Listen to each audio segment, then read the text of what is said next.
Okay, my dear students, നമ്മളിന്ന് ജിയോടെക്കൽ എഞ്ചിനീയറിങ്ങിൻ്റെ 5ാമത്തെ പാർട്ടാണ് നമ്മൾ ഡിസ്കസ് ചെയ്യാൻ പോകുന്നത്. അപ്പോൾ ഇന്നത്തെ ക്ലാസ്സിൽ നമ്മൾ പഠിക്കാൻ പോകുന്നത്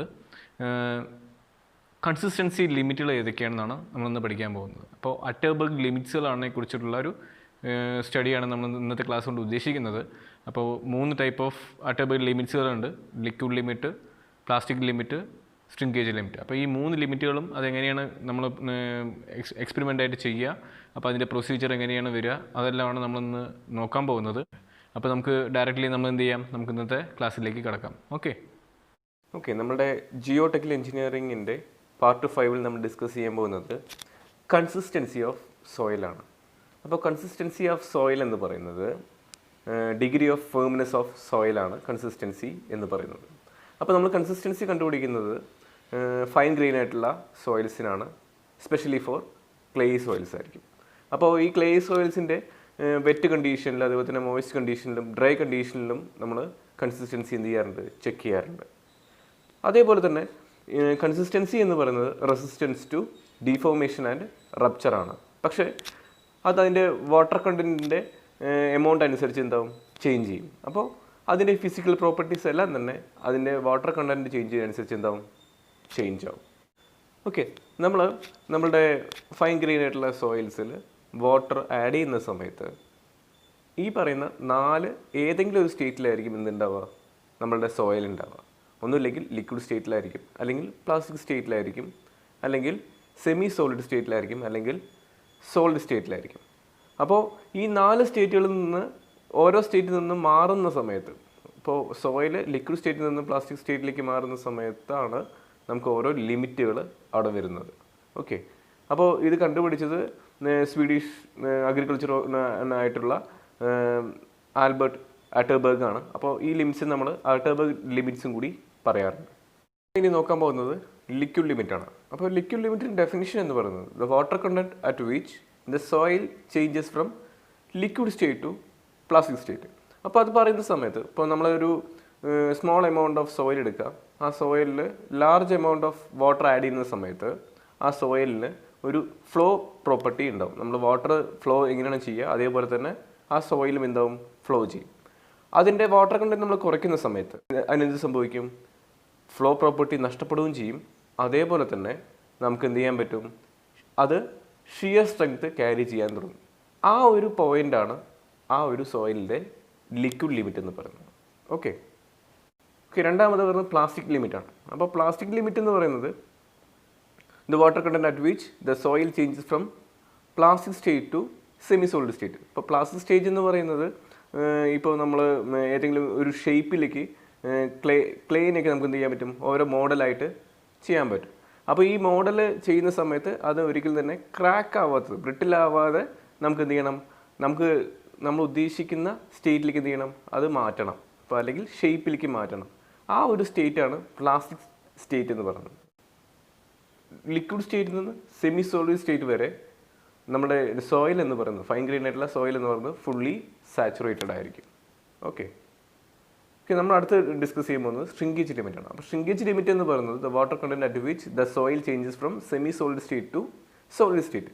അപ്പോൾ ഈ ഒരു സ്റ്റേറ്റിൽ എങ്ങനെയായിരിക്കും വരിക വെച്ച് കഴിഞ്ഞാൽ, നമ്മളിപ്പോൾ സോയിലിൽ വാട്ടർ കണ്ടന്റ് ഉണ്ട്, ആ വാട്ടർ കണ്ടന്റിൻ്റെ എമൗണ്ട് ഇങ്ങനെ കുറയ്ക്കും തോറും എന്താവും, അതിന് ഷ്രിങ്കേജ് സംഭവിക്കും, ചുരുങ്ങിപ്പോവും.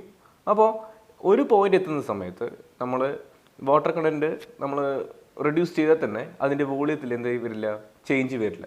അങ്ങനെയുള്ള സ്റ്റേറ്റാണ് അതിൻ്റെ semi solid to solid state എന്ന് പറയുന്നതാണ്. അപ്പോൾ ആ ഒരു പെർസെൻറ്റേജ് ഓഫ് വാട്ടർ കണ്ടന്റാണ് ഷ്രിങ്കേജ് ലിമിറ്റ് എന്ന് പറയുന്നത്. അപ്പോൾ നമുക്ക് ഈ ഗ്രാഫ് നോക്കി തന്നെ നമുക്കറിയാം. അപ്പോൾ വാട്ടർ കണ്ടന്റ് കുറയും തോറും അതിൻ്റെ വോളിയം സെമി സോളിഡ് സ്റ്റേറ്റ് വരെ എന്ത് വരുന്നുണ്ട്, കുറഞ്ഞു വരുന്നുണ്ട്. അതിനുശേഷം എന്താണ്, വാട്ടർ കണ്ടന്റ് കുറയും തോറും വോളിയം സെയിം ആണ്. അപ്പോൾ നമ്മുടെ സോയിൽ എന്ന് പറയുന്നത് സോളിഡ് സ്റ്റേറ്റിലാണ്. ഓക്കെ, നമ്മളിനി നോക്കാൻ പോകുന്നത് ലിക്വിഡ് ലിമിറ്റാണ്. അപ്പോൾ ലിക്വിഡ് ലിമിറ്റ് നമ്മൾ ചെയ്യുന്നത് കാസഗ്രാൻഡെ അപ്പാരറ്റസ് വഴിയാണ്. അപ്പോൾ നമ്മുടെ ഫിഗറിൽ കാണിച്ചിരിക്കുന്നത് കാസഗ്രാൻഡെ അപ്പാരറ്റസ് ആണ്. അപ്പോൾ ഈ കാസഗ്രാൻഡെ അപ്പാരറ്റസിന് ഒരു ബ്രാസ് കപ്പ് ഉണ്ട്. ആ ബ്രാസ് കപ്പിലാണ് നമ്മളുടെ ടെസ്റ്റ് ചെയ്യേണ്ട സോയിൽ നമ്മൾ പ്ലേസ് ചെയ്യേണ്ടത്. ഒപ്പം തന്നെ അതിനൊരു ഹാൻഡിലും അവിടെ പ്രൊവൈഡ് ചെയ്തിട്ടുണ്ട്. അപ്പോൾ അതിൻ്റെ പ്രൊസീജിയർ എന്താണെന്ന് നമുക്ക് നോക്കാം. ഓക്കെ, അപ്പോൾ ഫസ്റ്റ് പ്രൊസീജിയർ എന്ന് പറയുന്നത് നമ്മൾ എന്ത് ചെയ്യണം 120 gram of air tight soil എടുക്കുക. ആ സാമ്പിളിനെ നമ്മൾ എന്ത് ചെയ്യുക 425 മൈക്രോൺ ISCVയിലൂടെ പാസ് ചെയ്യിപ്പിക്കുക. ദെൻ എന്ത് ചെയ്യുക ആ CV ചെയ്ത സോയിലിനെ എന്ത് ചെയ്യുക ഡിസ്റ്റിൽ വാട്ടറായിട്ട് എന്ത് ചെയ്യുക മിക്സ് ചെയ്യുക. മിക്സ് ചെയ്തതിന് ശേഷം എന്ത് ചെയ്യുക ഒരു യൂണിഫോം പേസ്റ്റ് നമ്മൾ ഡെവലപ്പ് ചെയ്യുക. ഈ യൂണിഫോം പേസ്റ്റ് നമ്മൾ എന്ത് ചെയ്യണം നമ്മുടെ കാസഗ്രാൻഡെ അപ്പാരറ്റസിൻ്റെ ആ കപ്പ് പോർഷനിൽ എന്ത് ചെയ്യണം ഫില്ല് ചെയ്യണം. ആ ഫില്ല് ചെയ്തതിന് ശേഷം അതിൻ്റെ സർഫസ് നമ്മൾ എന്ത് ചെയ്യണം സ്മൂത്ത് ചെയ്യണം, ലെവൽ ചെയ്യണം. ആ ലെവൽ ചെയ്യേണ്ടത് സ്പാറ്റില യൂസ് ചെയ്തിട്ടാണ് നമ്മൾ ചെയ്യേണ്ടത്. ഓക്കെ, ദെൻ എന്ത് ചെയ്യണം വെച്ച് കഴിഞ്ഞാൽ നമ്മൾ ആ ഒരു പ്ലേസ് ചെയ്ത സോയിലിനെ നമ്മൾ എന്ത് ചെയ്യണം കട്ട് ചെയ്യണം. കട്ട് ചെയ്യണമെങ്കിൽ കട്ട് ചെയ്യണമെന്നുണ്ടെങ്കിൽ നമുക്ക് ഗ്രൂവിങ് ടൂൾസ് ഉണ്ട്. ഗ്രൂവിങ് ടൂൾസ് എന്ന് പറയുന്നത് നമുക്ക് 2 ടൈപ്പാണ് നമുക്ക് അവൈലബിൾ ആയിട്ടുള്ളത്. ഒന്ന് കാസഗ്രാൻഡെ ടൂളും ഒന്ന് ASTM ടൂളുമാണ്. അപ്പോൾ കാസഗ്രാൻഡെ ടൂളിൻ്റെ ബോട്ടം വിഡ്ത്ത് എന്ന് പറയുന്നത് 2 mm ദെൻ ടോപ്പ് വിഡ്ത്ത് എന്ന് പറയുന്നത് 11 ഡെപ്ത്ത് 8 mm ആണ്. ഓക്കെ, ദെൻ അതേപോലെ തന്നെ ASTM ടൂൾ എന്ന് പറയുന്നത് ഫിഗറിൽ കാണിച്ചിരിക്കുന്ന അതേ തന്നെയാണ്.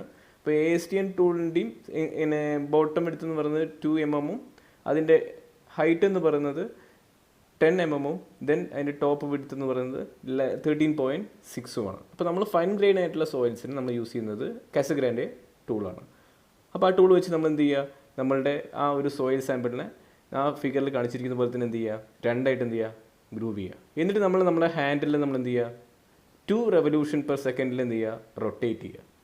ഓക്കെ, നമ്മളുടെ ഹാൻഡിലെ മൂവ്മെൻറ്റ് കാണിക്കുന്നത് ഇങ്ങനെയാണ്.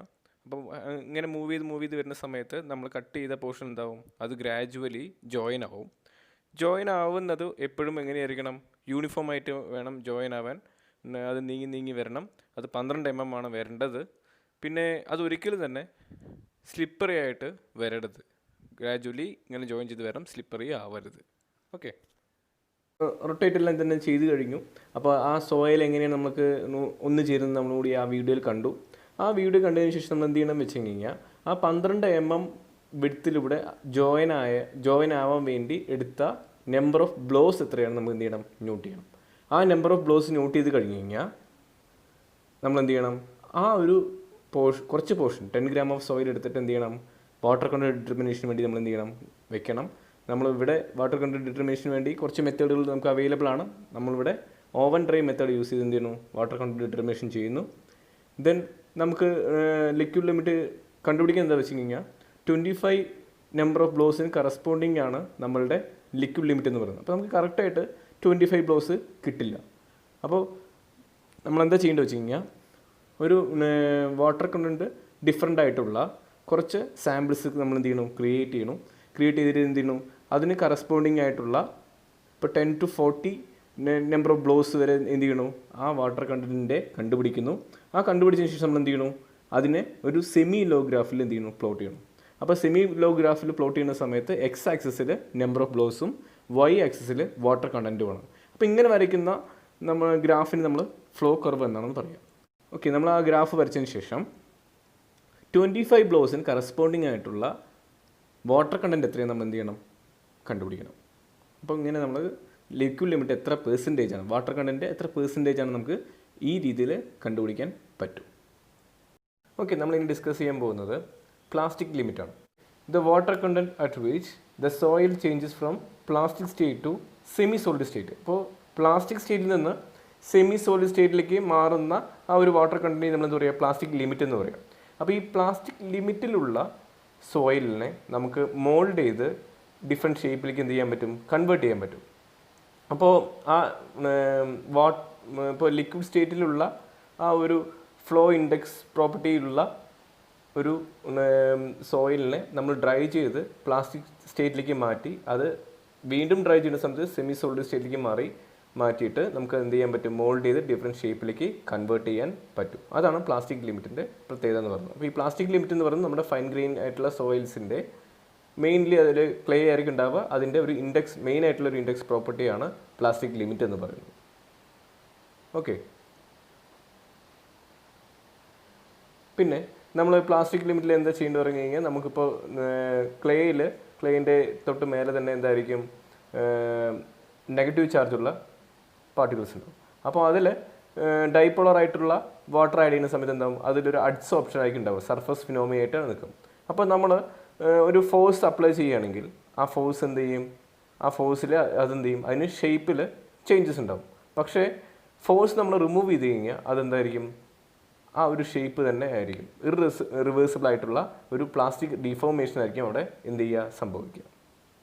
അപ്പോൾ നമുക്ക് എന്ത് ചെയ്യാൻ പറ്റും, പ്ലാസ്റ്റിക് സ്റ്റേറ്റിലുള്ളതിനെ നമുക്ക് ഒരു റോൾഡ് ആയിട്ടുള്ള ത്രെഡായിട്ട് നമുക്ക് കൺവേർട്ട് ചെയ്യാൻ പറ്റും. അപ്പോൾ നമ്മളുടെ പ്ലാസ്റ്റിക് ലിമിറ്റിൻ്റെ എക്സ്പെരിമെൻ്റ് എന്ന് പറയുന്നത് നമ്മൾ എന്ത് ചെയ്യണം, അതിന് ഒരു 3 mm ഡയമീറ്റർ ഉള്ള ത്രെഡായിട്ട് കൺവേർട്ട് ചെയ്യുകയാണ് ചെയ്യുന്നത്. അപ്പോൾ അതിൻ്റെ പ്രൊസീജിയർ നമുക്ക് നോക്കാം. ഓക്കെ, ആദ്യം കുറച്ച് സോയിൽ സാമ്പിൾ എടുക്കുക. അതിന് നന്നായിട്ട് എന്ത് ചെയ്യുക, റോൾ ചെയ്യാം. ഒരു ബോൾ ഷേപ്പ് ആക്കുക. ബോൾ ഷേപ്പ് ആക്കിയതിന് ശേഷം ഒരു ഗ്ലാസ് പ്ലേറ്റിന് മേലെ വയ്ക്കുക. നന്നായി സ്ട്രോക്ക് ചെയ്യുക. സ്ട്രോക്ക് ചെയ്യുന്ന സമയത്ത് നമുക്ക് സോയിൽ സാമ്പിൾ എന്ത് ചെയ്യും, ഒരു ത്രെഡിൻ്റെ സൈസിൽ കിട്ടും. അത് യൂണിഫോം ആണെന്ന് ചെക്ക് ചെയ്യുക. ഇപ്പോൾ നമുക്ക് വേണ്ടത് 3 mm ആയതുകൊണ്ട് 3 mm അല്ലെങ്കിൽ എന്ത് ചെയ്യണം, നമ്മൾ അതിനെ വീണ്ടും സ്ട്രോക്ക് ചെയ്യണം. സ്ട്രോക്ക് ചെയ്തിട്ട് എന്ത് ചെയ്യുക, നമുക്ക് റിക്വയർഡ് ആയിട്ടുള്ള 3 mm സൈസിലേക്ക് എന്ത് ചെയ്യണം, അതിന് കൺവേർട്ട് ചെയ്യണം. ഈ 3 mm ആണെന്ന് ചെക്ക് ചെയ്യാൻ വേണ്ടി നമ്മളൊരു മെറ്റാലിക് റോഡ് വെച്ച് എന്ത് ചെയ്യണം, അത് ചെക്ക് ചെയ്യണം. ഓക്കെ, നമ്മൾ ഇനി നോക്കാൻ പോകുന്നത് പ്ലാസ്റ്റിക് സ്റ്റേറ്റ് ആണ്. പ്ലാസ്റ്റിക് സ്റ്റേറ്റ് എന്ന് പറയുന്നത് ഇപ്പോൾ ലിക്വിഡ് സ്റ്റേറ്റിൽ നിന്ന് പ്ലാസ്റ്റിക് സ്റ്റേറ്റിലേക്ക് മാറുന്നത് ലിക്വിഡ് ലിമിറ്റും, പ്ലാസ്റ്റിക് സ്റ്റേറ്റിൽ നിന്ന് സെമി സോളിഡ് സ്റ്റേറ്റിലേക്ക് മാറുന്നത് എന്തായിരിക്കും, പ്ലാസ്റ്റിക് ലിമിറ്റ് എന്ന് പറയും. ആ ഒരു പോയിന്റ് കഴുകി കഴിഞ്ഞാൽ ആ സോയിലിൽ എന്ത് സംഭവിക്കും, അതിൻ്റെ പ്ലാസ്റ്റിക് പ്രോപ്പർട്ടി എല്ലാം തന്നെ നഷ്ടപ്പെടും. അതാണ് ഈ ഒരു ഗ്രാഫിലൂടെ പറയുന്നത്. ഓക്കെ, ഇപ്പോൾ നമ്മൾ റോൾ ചെയ്ത ആ ത്രെഡിൻ്റെ ഡയമീറ്റർ എന്ന് പറയുന്നത് 3 mm ചെറുതാണെങ്കിൽ നമ്മൾ ആഡ് ചെയ്തിരിക്കുന്ന സോയിലുള്ള വാട്ടറിൻ്റെ എമൗണ്ട് എന്ന് പറയുന്നത് എന്തായിരിക്കും, കൂടുതലായിരിക്കും. അപ്പോൾ നമുക്ക് ഒരിക്കലും തന്നെ കറക്റ്റായിട്ടുള്ളൊരു വാട്ടർ കണ്ടൻറ്റ് നമുക്ക് പ്ലാസ്റ്റിക് ലിമിറ്റിന് കിട്ടില്ല. അപ്പോൾ നമ്മൾ എന്ത് ചെയ്യാൻ വെച്ച് കഴിഞ്ഞാൽ വീണ്ടും അതിനെന്ത് ചെയ്യണം, ഒരു ബോളാക്കണം. ദെൻ ആ ഒരു ഗ്ലാസ് പ്ലേറ്റ് എന്ത് ചെയ്യണം, വീണ്ടും അതിനെ എന്ത് ചെയ്യണം, കുറച്ച് നേരം കൂടി നന്നായി മിക്സ് ചെയ്യുക. മിക്സ് ചെയ്തതിന് ശേഷം വാട്ടർ കുറച്ച് എക്സ്പെൽ ചെയ്തതിന് ശേഷം എന്ത് ചെയ്യുക, വീണ്ടും എന്ത് ചെയ്യുക, റോൾ ചെയ്യുക. അപ്പോൾ റോൾ ചെയ്ത് 3 mm എന്ത് ചെയ്യണം, കൺവേർട്ട് ചെയ്യണം. ഓക്കെ, എന്നിട്ട് കൺവേർട്ട് ചെയ്തതിന് ശേഷം നമ്മൾ എന്ത് ചെയ്യേണ്ടത് പറഞ്ഞു കഴിഞ്ഞാൽ ഇതേപോലെ ഒരു ഡിഫറെൻറ്റ് വെയിറ്റിലുള്ള അല്ലെങ്കിൽ ഡിഫറെൻറ്റ് സാമ്പിൾസ് എന്ത് ചെയ്യുക, ടെസ്റ്റ് ചെയ്യുക. അപ്പോൾ ഡിഫറെൻറ്റ് സാമ്പിൾസ് ടെസ്റ്റ് ചെയ്തതിന് ശേഷം എന്ത് ചെയ്യുക, അതിൻ്റെ water content W1, W2, W3 എന്ന് പറഞ്ഞിട്ട് എന്ത് ചെയ്യുക, ഒരു 3 ടൈപ്പ് കണ്ടുപിടിക്കുക. അതിൽ നമുക്ക് അറിയാവുന്ന ഏതെങ്കിലും ഒരു മെത്തേഡ് വഴി എന്ത് ചെയ്യുക, അതിൻ്റെ വാട്ടർ കണ്ടൻറ്റ് ഡിറ്റർമിനേഷൻ ചെയ്യുക. നമ്മളിവിടെ ചെയ്യുന്നത് ഓവൻ ഡ്രൈ മെത്തേഡ്. ഓക്കെ, നമ്മളിനി ഡിസ്കസ് ചെയ്യാൻ പോകുന്നത് ഷ്രിങ്കേജ് ലിമിറ്റാണ്. ഓക്കെ, അപ്പോൾ ഷ്രിങ്കേജ് ലിമിറ്റ് പറഞ്ഞാൽ നമുക്ക് എല്ലാവർക്കും അറിയാം, it is the lowest water content at which the soil is fully saturated, അല്ലെങ്കിൽ the water content at which the soil is changes its states into semi solid state into solid state. അപ്പോൾ അതാണ് നമ്മളുടെ shrinkage limit എന്ന് പറയുന്നത്. അപ്പോൾ നമുക്കത് അതിൻ്റെ procedure നമുക്ക് നോക്കാം. ഓക്കെ, ആദ്യം നമ്മൾ എന്താ ചെയ്യേണ്ടത് വെച്ച് കഴിഞ്ഞാൽ നമ്മുടെ സോയിൽ ഒരു 50 gram സോയിൽ എടുക്കുക, എയർ ഡ്രൈ ആയിട്ടുള്ള സോയിൽ എടുക്കുക. ആ സോയിൽ എന്ന് പറയുന്നത് 425 micron ISCവിലൂടെ എന്ത് ചെയ്യണം, പാസ് ചെയ്യിപ്പിക്കണം. ദെൻ ആ 425 micron ISC ഇവിടെ പാസ് ചെയ്യുന്നത് വെച്ച് കഴിഞ്ഞാൽ നമുക്ക് ഫൈൻ ഗ്രെയിൻ സോയിലാണ് നമുക്ക് വേണ്ടത്. കാരണം അറ്റർബർഗ് ലിമിറ്റ്സ് അല്ലെങ്കിൽ കൺസിസ്റ്റൻസി ലിമിറ്റ്സ് എന്ന് പറയുന്നത് ഫൈൻ ഗ്രെയിൻ സോയിലാണ് സിഗ്നിഫിക്കൻ്റ് ആയിട്ടുള്ളത്. ദെൻ അതിൽ നമ്മൾ എന്ത് ചെയ്യുക, ഡിസ്റ്റിൽ വാട്ടർ മിക്സ് ചെയ്തിട്ട് യൂണിഫോം പേസ്റ്റ് ക്രിയേറ്റ് ചെയ്യുക. ഓക്കെ, അതിനുശേഷം നമ്മൾ എന്താ ചെയ്യേണ്ടത് വെച്ച് കഴിഞ്ഞാൽ ഷ്രിങ്കേജ് ഡിഷ് എടുക്കുക. ഷ്രിങ്കേജ് ഡിഷിൻ്റെ വെയിറ്റ് നമ്മൾ എന്ത് ചെയ്യുക, മെഷർ ചെയ്യുക. നെക്സ്റ്റ് എന്ന് പറയുന്നത് വോളിയം ഓഫ് ഷ്രിങ്കേജ് ഡിഷാണ്. അപ്പോൾ അതിന് വേണ്ടി അതിൽ മെർക്കുറി നിറയ്ക്കുക. എക്സസ് ആയിട്ടുള്ള മെർക്കുറി എന്ത് ചെയ്യുക, ഒരു ഗ്ലാസ് പേജ് റിമൂവ് ചെയ്യുക. ദെൻ ഷ്രിങ്കേജ് ഡിഷിലുള്ള മെർക്കുറി എന്ത് ചെയ്യുക, വേ ചെയ്യുക. അതായിരിക്കും നമ്മളുടെ W മെർക്കുറി. അപ്പോൾ നമുക്ക് വെയിറ്റ് ഓഫ് മെർക്കുറി കിട്ടും. അപ്പോൾ നമുക്ക് കണ്ടുപിടിക്കേണ്ടത് വെച്ച് കഴിഞ്ഞാൽ വോളിയം ഓഫ് മെർക്കുറിയാണ് നമുക്ക് കണ്ടുപിടിക്കാനുള്ളത്. അപ്പോൾ വോളിയം ഓഫ് മെർക്കുറി എന്ന് പറയുന്നത് നമുക്ക് വെയിറ്റ് ഓഫ് മെർക്കുറി നമ്മൾ കഴിഞ്ഞ പ്രൊസീജിയർ വഴി കണ്ടുപിടിച്ചിട്ടുണ്ട്. ദെൻ അതിൻ്റെ സ്പെസിഫിക് ഗ്രാവിറ്റി എന്ത് ചെയ്താൽ മതി, ഡിവൈഡ് ചെയ്താൽ മതി. അപ്പോൾ സ്പെസിഫിക് ഗ്രാവിറ്റി എന്ന് പറയുന്നത് unit weight of substance divide by unit weight of water ആണ്. അപ്പോൾ നമുക്കിവിടെ യൂണിറ്റ് വെയിറ്റ് ഓഫ് വാട്ടർ എന്ന് പറയുന്നത് 1 gram/cc ആണ്. യൂണിറ്റ് വെയിറ്റ് ഓഫ് മെർക്കുറി എന്ന് പറയുന്നത് 13.6 gram/cc ആണ് നമുക്കറിയാം. അപ്പോൾ അതുകൊണ്ട് അവിടെ കിട്ടുന്ന വോളിയം ഓഫ് ഡിഷ് എന്ന് പറയുന്നത് വോളിയം ഓഫ് മെർക്കുറിക്ക് ഈക്വൽ ആയിരിക്കും. പ്രിപ്പയർ ചെയ്തിരിക്കുന്ന സോയിൽ എടുക്കുക. അത് നമ്മുടെ ഷ്രിങ്കേജ് ഡിഷിൽ എന്ത് ചെയ്യുക, 3 ലെയറായിട്ട് എന്ത് ചെയ്യുക, നിറയ്ക്കുക. ഇറക്കുന്ന സമയത്ത് എന്ത് ചെയ്യുക, അതിൽ നന്നായി ഷേക്ക് ചെയ്യുക. അതിൽ എൻട്രാപ്ഡ് എയർ എല്ലാം തന്നെ റിമൂവ് ചെയ്യാനാണ് നമ്മൾ ഷേക്ക് ചെയ്യുന്നത്. ടോപ്പ് പോർഷൻ എന്ത് ചെയ്യുക, ട്രിം ചെയ്ത് കളയുക. ട്രിം ചെയ്ത് കളഞ്ഞതിന് ശേഷം എന്ത് ചെയ്യുക, അത് വേ ചെയ്യുക. ഡിഷിൻ്റെ വെയിറ്റ് നമുക്ക് റിമൂവ് ചെയ്ത് കഴിഞ്ഞാൽ നമുക്ക് സോയിൽ പാറ്റിൻ്റെ വെയിറ്റ് കിട്ടും. അതായിരിക്കും W1. പ്രൊസീജിയർ കഴിഞ്ഞ ശേഷം ആ ഷ്രിങ്കേജ് ഡിഷ് നമുക്ക് എന്ത് ചെയ്യുക, റിമൂവ് ചെയ്തതിന് ശേഷം എന്ത് ചെയ്യുക, ആ സോയിൽ പാറ്റിൻ്റെ വെയിറ്റ് എടുക്കുക. അതായിരിക്കും നമ്മളുടെ W1 എന്ന് പറയുന്നത്. ഓക്കെ, അതിന് ശേഷം എന്ത് ചെയ്യുക, നമ്മുടെ സോയിൽ പാറ്റ് ഡ്രൈ ചെയ്യുക പറഞ്ഞു കഴിഞ്ഞാൽ ആ ഫുള്ളി സാച്ചുറേറ്റഡ് ആയിട്ടുള്ള കണ്ടീഷൻ ആക്കുക. അപ്പോൾ അതിലുള്ള എക്സസ് ആയിട്ടുള്ള വാട്ടർ എല്ലാം തന്നെ റിമൂവ് ചെയ്തിട്ട് അതിനെ ഫുള്ളി സാച്ചുറേറ്റഡ് ആയിട്ടുള്ള കണ്ടീഷനിലാക്കുന്നതാണ് ഈ പ്രൊസീജിയറിൽ നമ്മൾ ചെയ്യുന്നത്. ഓക്കെ, അതിനുശേഷം നമ്മൾ എന്ത് ചെയ്യുക, നമ്മുടെ ഇനീഷ്യൽ സ്റ്റേറ്റിലുള്ളതും ഇപ്പോൾ ഉള്ള സ്റ്റേറ്റിലും തമ്മിലുള്ള ഡിഫറൻസ് എന്ന് പറയുന്നതായിരിക്കും അതിൻ്റെ ഷ്രിങ്കേജ് ലിമിറ്റ് എന്ന് പറയുന്നത്. അറ്റ്മോസ്ഫിയറിക്കലി ഡ്രൈ ചെയ്ത നമ്മുടെ പാറ്റിനെ നമ്മൾ എന്ത് ചെയ്യുക വെച്ച് കഴിഞ്ഞാൽ ഫുള്ളി എന്ത് ചെയ്യുക, ഡ്രൈൻ ചെയ്യുക. അതിന് ഓവനിൽ നമ്മൾ ആ പാറ്റ് വയ്ക്കുക, 110 ഡിഗ്രി സെൽഷ്യസിൽ എന്ത് ചെയ്യുക, നന്നായി ഹീറ്റ് ചെയ്തിട്ട് 24 hours കഴിഞ്ഞിട്ട് എന്ത് ചെയ്യുക, ആ പാറ്റ് റിമൂവ് ചെയ്യുക. ആ റിമൂവ് ചെയ്യുന്ന സമയത്ത് ആ പാറ്റിൽ സോയിലും എയർ മാത്രമേ ഉണ്ടാവുകയുള്ളൂ. ദെൻ എന്ത് ചെയ്യുക, നമ്മുടെ ആ പാറ്റ് വേ ചെയ്യുക. അതായിരിക്കും നമ്മളുടെ W ഡ്രൈ. ഓക്കെ, നമുക്ക് ഈ ഒരു ഫേസ് ഡയഗ്രത്തിൽ മനസ്സിലാവുന്നത് എന്താ വെച്ചാൽ, നമ്മുടെ ഇനീഷ്യൽ സ്റ്റേജിൽ നമ്മൾ ആദ്യം സോയിൽ മിക്സ് ചെയ്ത സമയത്ത് കിട്ടിയ വോളിയമാണ് V1 എന്ന് പറയുന്നത്. അപ്പോൾ ആ എടുത്ത സോയിലിൻ്റെ വെയിറ്റാണ് WS ആയിട്ട് കണക്കാക്കിയത്. അതിൻ്റെ ഹോൾ വെയിറ്റാണ് നമ്മൾ W1 ആയിട്ട് എടുത്തത്. ദെൻ അതിനുശേഷം എന്ത് ചെയ്യുന്നു, അതിന് നമ്മൾ ഗ്രാജുവലി എന്ത് ചെയ്യുന്നു, ഡ്രൈ ചെയ്യാൻ വിടുന്നു. ഡ്രൈ ചെയ്തതിന് ശേഷമുള്ള അതിൻ്റെ വോളിയമാണ് V2 എന്ന് പറയുന്നത്. അപ്പോൾ അതിനുശേഷം അതിൻ്റെ വെയിറ്റ് ഓഫ് സോളിഡ് മാറുന്നില്ല, അത് WS തന്നെയാണ്. അതിൻ്റെ ടോട്ടൽ വെയിറ്റ് എന്ന് പറയുന്നത് W2 ആണ്. അപ്പോൾ ഇനീഷ്യൽ സ്റ്റേജിൽ നിന്ന് ഷ്രിങ്കേജ് ലിമിറ്റ് സ്റ്റേജിലേക്ക് മാറുന്ന സമയത്ത് ആ സോയിൽ ഫുള്ളി സാച്ചുറേറ്റഡ് ആയിട്ടുള്ള കണ്ടീഷനിലേക്ക് മാറിയിട്ടുണ്ട്. ദെൻ നമ്മൾ എന്ത് ചെയ്തിട്ടുണ്ട്, നമ്മുടെ സോയിൽ പാറ്റിനെ ഫുള്ളായിട്ട് ഡ്രൈ ചെയ്തിട്ടുണ്ട്. അപ്പോൾ അതിൻ്റെ വോളിയമാണ് V ഡ്രൈ എന്ന് പറയുന്നത്. ദെൻ WS എന്ന് പറയുന്നത് സെയിം ആണ് എല്ലാവിടെയും. ഡ്രൈ ചെയ്ത സോയിൽ പാറ്റിൻ്റെ വോളിയം കണ്ടുപിടിക്കുന്നത് മെർക്കുറി ഡിസ്പ്ലേസ്മെൻറ്റ് മെത്തേഡ് വഴിയാണ്. അപ്പോൾ അതിനൊരു ഗ്ലാസ് കണ്ടെയ്നർ എടുക്കുക, അതിൽ എന്ത് ചെയ്യുക, മെർക്കുറി ഫില്ല് ചെയ്യുക. ഈ ഗ്ലാസ് കണ്ടെയ്നറിനെ നമ്മളൊരു പാനിൻ്റെ മേലെ വയ്ക്കുക. ദെൻ ഈ എക്സസ് ആയിട്ടുള്ള മെർക്കുറി എന്ത് ചെയ്യുക, ഒരു ഗ്ലാസ് പ്ലേറ്റ് നമ്മൾ എന്ത് ഇമേഴ്സ് ചെയ്യുന്ന സമയത്ത് എക്സസ് ആയിട്ടുള്ള മെർക്കുറി നമുക്ക് റിമൂവ് ചെയ്യാൻ പറ്റും. അതിനുശേഷം എന്ത് ചെയ്യുക, ആ റിമൂവ് ആയിട്ടുള്ള മെർക്കുറി എന്ത് ചെയ്യുക, ക്ലീൻ ചെയ്യുക. അതിനുശേഷം നമ്മൾ ഡ്രൈ ചെയ്തിരിക്കുന്ന നമ്മുടെ ഷ്രിങ്കേജ് ഡിഷിലുള്ള സോയിൽ പാറ്റ് എടുക്കുക. അതിനെന്ത് ചെയ്യുക, നമ്മളുടെ മെർക്കുറിയുടെ ടോപ്പിൽ കൊണ്ട് വയ്ക്കുക. ദെൻ എന്ത് ചെയ്യുക, ഒരു ഗ്ലാസ് പ്ലേറ്റ് യൂസ് ചെയ്തിട്ട് എന്ത് ചെയ്യുക, അതിനെ ഫുള്ളി സബ്മേർജ് ചെയ്യുക. സബ്മേർജ് ചെയ്യുന്ന സമയത്ത് ആ പാറ്റിൻ്റെ വെയിറ്റ് എത്രയാണോ അത് അത്രയും വെയിറ്റ് എന്ത് ചെയ്യും, മെർക്കുറി ഡിസ്പ്ലേസ് ആവും. ഈ ഡിസ്പ്ലേസ് ആയിട്ടുള്ള മെർക്കുറി എന്ത് ചെയ്യുക, വേ ചെയ്യുക. നമുക്ക് അതിൻ്റെ വെയിറ്റ് അറിയാം, ഒപ്പം തന്നെ സ്പെസിഫിക് ഗ്രാവിറ്റി അറിയാം. അപ്പോൾ നമുക്ക് ഇങ്ങനെ ഡിസ്പ്ലേസ് ചെയ്ത നമ്മുടെ മെർക്കുറിയുടെ വെയിറ്റ് അനുസരിച്ചിട്ട് നമുക്ക് നമ്മുടെ സോയിൽ പാറ്റിൻ്റെ വെയിറ്റ് നമുക്ക് കണ്ടുപിടിക്കാൻ പറ്റും. അപ്പോൾ വോളിയം ഓഫ് മെർക്കുറി എന്ന് പറയുന്നത് weight of mercury disperse divided by specific gravity of mercury ആയിരിക്കും. അപ്പോൾ അങ്ങനെ നമുക്ക് ഡ്രൈ സോയിൽ പാറ്റിൻ്റെ വോളിയം നമുക്ക് കണ്ടുപിടിക്കാൻ പറ്റും. ദെൻ അത് കഴിഞ്ഞ് നമ്മൾ ഈ ഒരു ഫിഗർ നമ്മൾ എന്ത് ചെയ്യുന്നത്, ചെക്ക് ചെയ്യാണ്. അപ്പോൾ ഈ ഒരു ഫിഗറിൽ WS എന്ന് പറയുന്നത് വളരെ കോൺസ്റ്റൻ്റ് ആണ്, കോൺസ്റ്റൻറ്റ് വാല്യൂ ആണ്. ബാക്കി വാട്ടർ കണ്ടൻറ്റ് മാത്രമാണ് അവിടെ വേരി ചെയ്യുന്നത്. W1ലും W2 W ഡ്രൈയിലും വാട്ടർ കണ്ടൻറ്റ് മാത്രമാണ് വേരി ചെയ്യുന്നത്. അപ്പോൾ നമ്മളുടെ wait of water in the soil sample എന്ന് പറയുന്നത് W1 മൈനസ് W ഡ്രൈ ആയിരിക്കും. കാരണം ഇനീഷ്യൽ സ്റ്റേജിലുള്ള വാട്ടർ കണ്ടൻറ്റ് ആണ് നമുക്ക് വാട്ടർ എത്രയുണ്ടെന്നാണ് അറിയേണ്ടത്. അപ്പോൾ W1 മൈനസ് W ഡ്രൈ ആയിരിക്കും wait of water in the soil sample എന്ന് പറയുന്നത്. അപ്പോൾ പിന്നെ അടുത്ത് വരുന്നത് വെച്ച് കഴിഞ്ഞാൽ ഇനീഷ്യൽ സ്റ്റേജിലുള്ള വാട്ടർ കണ്ടൻറ്റിൽ നിന്ന് ഷ്രിങ്കേജ് ലിമിറ്റിലേക്ക് നമുക്ക് ചേഞ്ച് ചെയ്യുന്ന സമയത്ത് ആ കാണിച്ചിരിക്കുന്ന പോർഷൻ ഓഫ് വാട്ടർ മാത്രമാണ് നമുക്ക് എന്ത് ചെയ്തിരിക്കുന്നത്, വ്യത്യാസം വന്നിരിക്കുന്നത്. അതാണ് അതിൻ്റെ ഷ്രിങ്കേജ് ലിമിറ്റിലേക്കുള്ള വാട്ടർ കണ്ടൻറ്റ് എന്ന് പറയുന്നത്. അപ്പോൾ ഈ വാട്ടർ കണ്ടൻറ്റ് കണ്ടുപിടിക്കാൻ വേണ്ടി നമുക്ക് അതിൻ്റെ വെയിറ്റ് കണ്ടുപിടിക്കണം. ഈ ഡിസ്പോസ് ചെയ്തിരിക്കുന്ന വാട്ടറിൻ്റെ വെയിറ്റ് കണ്ടുപിടിക്കണം. ഈ വെയിറ്റ് കണ്ടുപിടിക്കാൻ വേണ്ടി എന്ത് ചെയ്യണം, അതിൻ്റെ വോളിയം ഡിഫറൻസ് ചെയ്ത് അതിൻ്റെ യൂണിറ്റ് വെയിറ്റ് ഓഫ് വാട്ടർ കൊണ്ട് എന്ത് ചെയ്യണം, മൾട്ടിപ്ലൈ ചെയ്യണം. നമുക്ക് വോളിയം മാത്രം പോരാ, നമുക്ക് അതിൻ്റെ വെയിറ്റ് ആണ് വേണ്ടത്. അപ്പോൾ volume difference into unit weight of water ചെയ്യുന്ന സമയത്ത് നമുക്ക് ആ ഒരു പോർഷൻ്റെ, ആ ഒരു ചെറിയൊരു പോർഷൻ്റെ വെയിറ്റ് ഓഫ് വാട്ടർ കിട്ടും. അപ്പോൾ നമുക്കറിയാം weight of water in initial stage എന്ന് പറയുന്നത് W1 മൈനസ് W ഡ്രൈ ആണ്. Then weight of water needed to lose at initial stage to reach the shrinkage limit എന്ന് പറയുന്നത് V1 minus V2 into raw W ആണ്. അപ്പോൾ wait of water at shrinkage limit എന്ന് പറയുന്നത് WS എന്ന് പറയുന്നത് എന്തായിരിക്കും, W1 minus W dry minus V1 minus V2 into raw W ആയിരിക്കും. അപ്പോൾ ഷ്രിങ്കേജ് ലിമിറ്റ് എന്ന് പറയുന്നത് നമുക്ക് വാട്ടർ കണ്ടൻ്റ് ആണ്.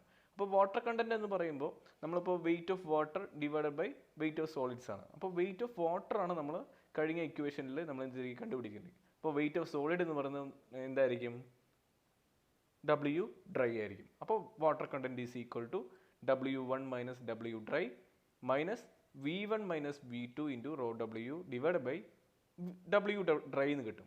നമ്മൾ ആ ഇക്വേഷൻ എന്ത് ചെയ്യുന്നു, സ്പ്ലിറ്റ് ചെയ്യണം. ആ സ്പ്ലിറ്റ് ചെയ്യുന്ന സമയത്ത് W1 minus W dry divide by W dry ചെയ്യുന്ന സമയത്ത് നമ്മുടെ ഇനീഷ്യൽ വെയിറ്റ് എടുത്തില്ലേ, ആ ഇനീഷ്യൽ വെയിറ്റ് ആയിരിക്കും WI ആയിട്ടായിരിക്കും മാറുക. പിന്നെ V1 മൈനസ് V2, അവിടെ V2 എന്ന് പറയുന്നത് എന്തായിരുന്നു, ഷ്രിങ്കേജ് ലിമിറ്റിൻ്റെ ആ ടൈമിലുള്ള വോളിയം ആയിരുന്നു V2 എന്ന് പറയുന്നത്. ആ V2ൻ്റെ നമ്മൾ ഡ്രൈ സ്റ്റേജിലേക്ക് മാറുന്ന സമയത്ത് എന്തായിരിക്കും, ആ V2 എന്ന് പറയുന്നത് V ഡ്രൈക്ക് ഈക്വൽ ആണ്. നമ്മുടെ ഫേസ് ഡയഗ്രാം വെച്ചിട്ട് നമ്മൾ കണ്ടുപിടിച്ചാണ് V2 പറയുന്നത് V ഡ്രൈക്ക് ഈക്വൽ ആണ്. കാരണം V2 എന്ന് പറയുമ്പോൾ അവിടെ സോളിഡും വാട്ടറും ഉണ്ടായിരുന്നു. ഡ്രൈ ചെയ്ത സമയത്ത് എന്തായി, അവിടെ സോളിഡും എയറും ആയി. അപ്പോൾ V2 ഈക്വൽ V ഡ്രൈക്ക് എന്ത് ചെയ്തു, നമ്മൾ ഇക്വേറ്റ് ചെയ്തു.